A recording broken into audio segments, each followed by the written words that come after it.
ஆன்மீக பக்தி நேயர்களுக்கு வணக்கம். நான் டாக்டர் தீபா லலன். இன்னைக்கு நம்ம என்ன டாபிக் பத்தி டிஸ்கஸ் பண்ண போறோம் அப்படின்னா, மே மாத ராசி பலன்கள் தாங்க பார்க்க போறோம். இந்த மே மாத ராசி பலன்கள் பார்க்கறதுக்கு முன்னாடி நம்ம பிளானட்டரி பொசிஷன்ஸ் பார்த்துக்கலாம்.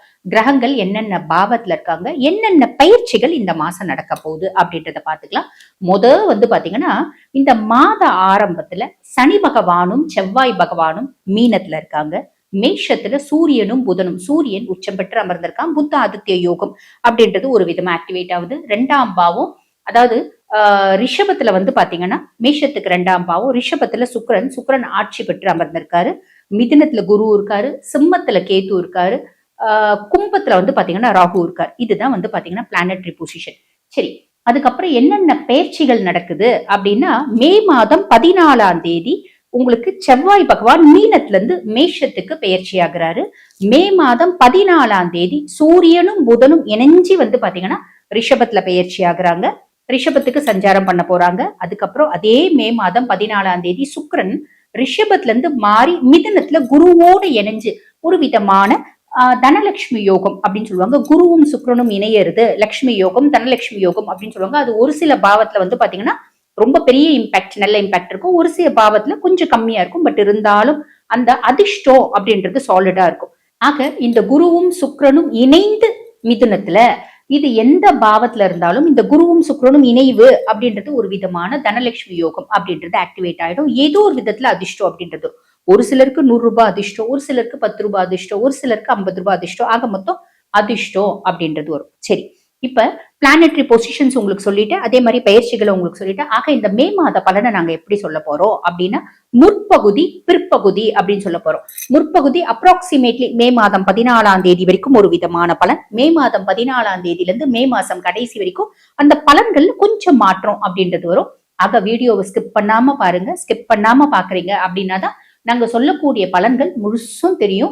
அதே மாதிரி எந்தெந்த விஷயத்துல நீங்க உஷாரா இருக்கணும் அப்படின்னு சொல்லுவோம். வழிபாடு பண்ண வேண்டிய கடவுள் யாரு அப்படின்றதும் சொல்றோம். சோ வீடியோ ஸ்கிப் பண்ணாம பாருங்க. நேரத்தை வீண் பண்ணாம சட்டன் வீடியோக்குள்ள போயிடலாம் வாங்க.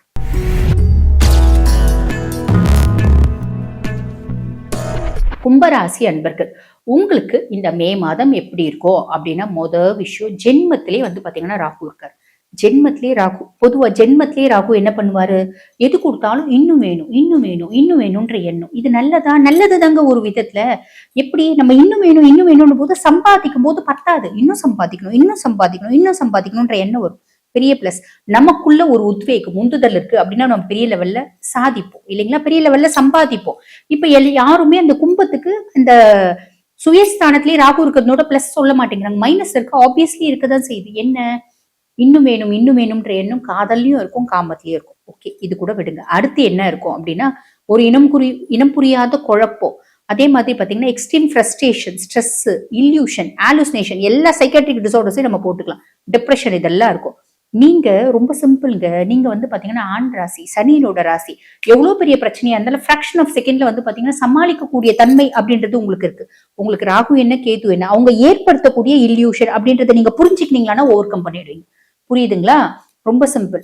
அதுக்கும் மேல இன்னொரு விஷயம், இதுல முக்கியமான விஷயம் என்னன்னா, ராகு ஓவர்டேக் பண்றதுல உங்களுக்கு ரொம்ப ஈஸி. இன்னொரு விஷயம் என்ன வரும்னா, நம்ம எதிர் வீட்டுக்காரன் பாரு, அடிச்சு புடிச்சு தானே சம்பாதிக்கிறான், நல்லா தானே இருக்கான், நம்ம ஏன் நேர் வழியில சம்பாதிக்கணும், நம்மளும் ஏன் இந்த மாதிரி அடிச்சு புடிச்சு சம்பாதிக்க கூடாது அப்படின்னு தோணும். அந்த விஷயத்துல மட்டும் கவனமா இருங்க. அதுக்கு நீங்க லாக்கிப்பட்டு வர மாட்டீங்க. காரணம் என்ன அப்படின்னா, சனியினோட ராசியில பிறந்திருக்கீங்க. உங்க வழி தனி வழி, ஆல்வேஸ் நேர் வழி. குறுக்கு வழியில போனா சனியை போட்டு தள்ளுவான். புரியுதுங்களா? ஆல்வேஸ் நம்ம பாத்தீங்கன்னா சின்சியரா, டெடிகேட்டட், ஹார்ட் ஒர்க்னால நம்ம சாதிக்கணும்னு நினைக்கிறீங்க பாத்தீங்கன்னா, அந்த எண்ணத்தை மட்டும் மாத்திக்காதீங்க. அவ்வளவுதான். ரெண்டாம் பாவம் உங்களுக்கு சனி பாத சனியா இருக்காரு. கடந்த 6 வருஷமா கும்பம் பெருசா நல்லா இல்ல. எப்படின்னா, இப்ப கும்பம் பாத்தீங்கன்னா சனி அடங்கிட்டாரு. இருந்தாலும் கும்பத்துக்கு நான் ரொம்ப டிப்ரெஷன்ல தான் இருக்கேன், நான் ரொம்ப கஷ்டத்துல தான் இருக்கேன், எனக்கு கடன் ஓயில, குடும்பத்துல நிம்மதி இல்ல, வேலை செய்யற இடத்துல நிம்மதி இல்ல, சமுதாயத்துல மதிப்பு இல்ல, ஆரோக்கியத்துல எனக்கு பெருசா நான் ஹெல்த்தா ஃபீல் பண்ண மாட்டேன்ற, ஹெல்த்தியா இப்படிலாம் தோணுது. அதாவது கும்பத்துக்கு காரணம் என்ன அப்படின்னா, சனியே பாத்தீங்கன்னா பாத சனி. ஆல்மோஸ்ட் உங்களுக்கு 75% வெறுத்து எடுத்துட்டு அவர் அமைதி ஆயிட்டார். ஜஸ்ட் 25% தான் உங்களை இரிட்டேட் பண்றாரு. ஆனா உங்களுக்கு 1000% இரிட்டேட் பண்ற மாதிரி தோணுது. காரணம் என்ன அப்படின்னா, சனி குத்தி குத்தி குத்தி குத்தி இந்த கையில கத்தி வச்சு குத்தி குத்தி அந்த கையை தொட்டாலே நம்மளால தாங்க முடியாது பாத்தீங்கன்னா. அந்த மாதிரி நீங்க ரொம்ப ரணம் ஆயிட்டீங்க, மனதளவுலயும் உடல் அளவுலயும். இந்த ஒரு மாசம் மட்டும்தாம்மா, அடுத்த மாசம் எல்லாமே மாறும்.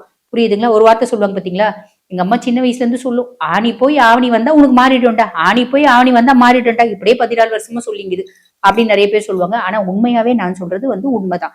ரீசன் என்ன அப்படின்னா, அடுத்த மாசம் குரு பயிற்சி ஆகுறாருமா.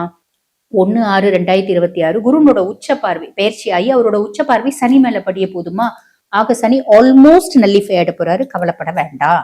3ஆம் பாவம் முயற்சி ஸ்தானத்துல சூரியனும் புதனும். எந்த அளவுக்கு முயற்சி எடுக்கிறீங்களோ அந்த அளவுக்கு சக்சஸ் அப்படின்றது வரும். புரியுதுங்களா? முயற்சி பண்ணுங்க, சிம்பிள். 4ஆம் பாவம் சுக தாயார் ஸ்தானத்துல சுக்கிரன், சுகஸ்தானத்துல சுக்கிரன்.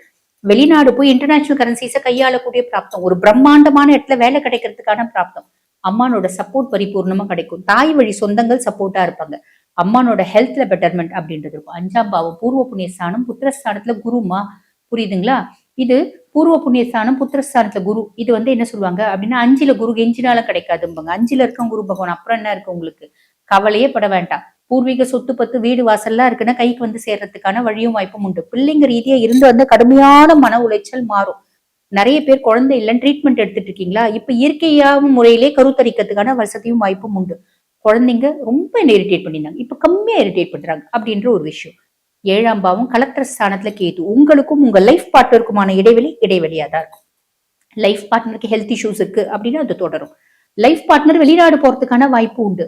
பிசினஸ் பார்ட்னருக்கும் உங்களுக்குமான இடைவெளியா தான் இருக்கும். சரி, இப்ப பிற்பகுதியில எப்படிமா இருக்கு? பிற்பகுதியில முயற்சி ஸ்தானத்துல செவ்வாய் இருக்காமா.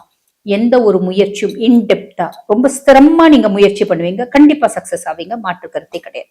தம்பி தங்கச்சி கிட்ட சண்டை பிரச்சனை அப்படின்றது கூடாது. அவங்களோட ஆரோக்கியத்துல கவனம் வேணும். சொத்து சம்பந்தப்பட்ட தகராறு வரத்துக்கு வாய்ப்பு உண்டு. நல்லபடியா ஸ்மூத்தா வந்து பாத்தீங்கன்னா டீல் பண்ணுங்க. அதே மாதிரி 4ஆம் பாவத்துல சூரியனும் புதனும் புத்த ஆதித்ய யோகம் சுகஸ்தானத்துல ஆக்டிவேட் ஆகுது. என்னோட அதீத ஒரு சிந்தனையினாலையும் ஆக்கப்பூர்வமான திறமையினாலையும் பேச்சாற்றல்னாலையும் எழுத்தாற்றல்னாலையும் என்னோட கம்ஃபர்ட்டை நானே உருவாக்கிக்கணும். ஏழையா பிறக்கிறது தப்பு இல்லை, ஏழையா சாவது தான் தப்பு. இந்த மாதிரி ஒரு மைண்ட் செட் நிறைய பேருக்கு இருக்கும் பாத்தீங்களா? அந்த மாதிரி மைண்ட் செட் உங்களுக்கு இந்த காலகட்டத்துல இருக்கும். சூப்பரான விஷயம். அம்மானோட ஹெல்த் பெட்டரா இருக்கும். அம்மானோட சப்போர்ட் பரிபூர்ணமா இருக்கும். அம்மானோட அறிவு உங்களை வந்து பாத்தீங்கன்னா உயர்த்துறதுக்கு ஹெல்ப் பண்ணும் அப்படின்னு சொல்லலாம். அதே மாதிரி 5ஆம் பாவத்துல உங்களுக்கு வந்து பாத்தீங்கன்னா ஆல்ரெடி குரு இருக்காரு. குருவோட சுக்கிரனும் போய் இணையிறாரு. ஆக பூர்வ புண்ணிய ஸ்தானம் புத்திரஸ்தானத்துல வந்து பாத்தீங்கன்னா நம்மளுக்கு குருவும் சுக்கிரனும் இணைவு. இது வந்து பாத்தீங்கன்னா சூப்பர் முதல் தரமான தனலட்சுமி யோகம் அப்படின்றது ஆக்டிவேட் ஆயிடும். ஆக இது வரைக்கும் எத்தனை பொறுப்பு எடுத்திருப்பீங்கம்மா? அத்துணை பொறுப்புலையும் எத்தனை நல்ல கர்மாக்கள் செஞ்சிருப்பீங்க. அத்துணை நல்ல கர்மாக்களுக்கும் பலன்களை அனுபவிக்கக்கூடிய காலகட்டம். ஏதோ ஒரு விதத்துல ஒரு அதிர்ஷ்டம் அப்படின்றது உங்களுக்கு வரும். ஏதோ ஒரு விதத்துல சந்தோஷம் அப்படின்றது உங்களுக்கு வரும். அதே மாதிரி ஏதோ ஒரு விதத்துல பிள்ளைங்களோட தொல்லை அப்படின்றது ரிலீவ் ஆகும். இதெல்லாம் பெரிய பிளஸ் இல்லம்மா. சூப்பர்மா, எல்லாமே புரிஞ்சிருச்சுமா.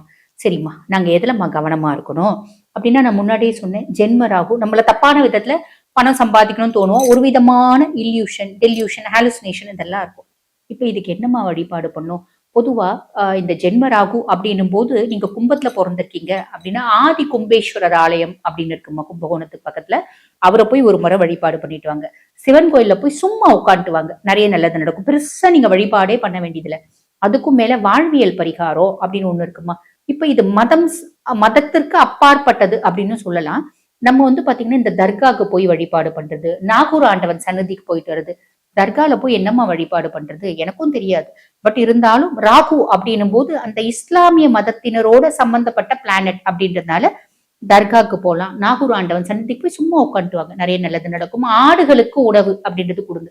இத்தனை சொல்லியிருக்க, எது முடியுதோ பண்ணுங்க, நல்லதே நடக்கும். வாழ்த்துக்கள். இப்ப நான் சொன்னது வந்து பாத்தீங்கன்னா உங்க ராசிக்கான பொதுவான பலன்கள். இந்த பதிவை பார்த்துட்டு இருக்கோங்க, அம்மா எங்க குடும்பத்துல தீராத பிரச்சனை இருக்குமா, எப்ப தீரும்னே தெரியல, எப்ப தீரும் தெரிஞ்சுக்கணும் அப்படின்னு விருப்பப்பட்டாலும் வீட்டுல வந்து பாத்தீங்கன்னா பிள்ளைங்களோட தொல்லை தாங்க முடியல, ஒரு நாளைக்கு 10 பஞ்சாயத்து எழுதிட்டு வராங்க, இதெல்லாம் மாறுமா அப்படின்றது எங்க பிள்ளைங்க ஜாதகத்தை பார்த்து எங்களுக்கு எப்ப மாறும் அப்படின்னு தெளிவா தெரிஞ்சுக்கணும் அப்படின்னு நாங்க ஆசைப்படுறோமா அப்படின்னாலும், எப்ப வந்து பாத்தீங்கன்னா வீடு கட்டுவோம், எப்ப எங்க கடன் எல்லாம் ஓயும், எப்ப எங்களுக்கு உடல் சார்ந்த உபாதைகள்ல இருந்து விமோச்சனம் கிடைக்கும், இப்படி எத்தனையோ பிரச்சனைகள் குடும்பம்னா இருக்குதானமா செய்து. அந்த மாதிரி உங்க குடும்பத்திலயும் சில வகையான பிரச்சனைகள் இருக்கு அப்படின்னா அதுல இருந்து வெளியே வரணும் அப்படின்னா எப்படிமா அப்படின்னா எப்படி தெரிஞ்சுக்கலாம்? உங்க சுய ஜாதகம் தான் அதுக்கு பெர்ஃபெக்ட் இண்டெக்ஸ். சுய ஜாதகத்தை பார்த்து பக்காவா அனலைஸ் பண்ணிக்க முடியும். அந்த மாதிரி உங்களுக்கு உங்க சுய ஜாதகத்தை அனலைஸ் பண்ணணும் அப்படின்னு விருப்பப்படுறீங்கன்னா, நான் பேசிட்டு இருக்கும் போது என்னோட வாட்ஸ்அப் நம்பர் டிஸ்பிளேல கொடுத்துருப்பாங்கம்மா. அந்த நம்பருக்கு கால் பண்ணி அப்பாயின்மெண்ட் ஃபிக்ஸ் பண்ணி என்கிட்ட பேசிக்கலாம். தேங்க்யூ.